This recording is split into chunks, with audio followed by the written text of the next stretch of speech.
अस्सलाम वालेकुम जी, की हाल है दोस्तों ने। उम्मीद करदा सारे खरीत दे नाल होणगे। तकरीबन शाम का टाइम है। मैं आख्या चलो अज हवेली हल चलिए, तो हवेली की कोई वीडियो शीडियो विखाइए। पिछे जनाब साडा दारा है माशाअल्लाह।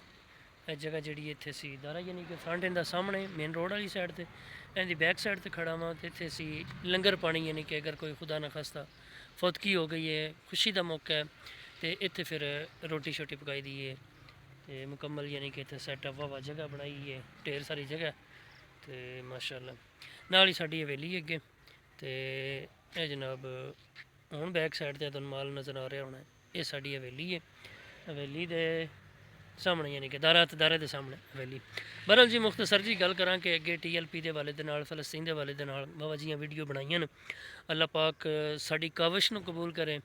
तो बहरहाल जो मामलात होने ने वो हो रहे हैं, तो अजे होने भी ने।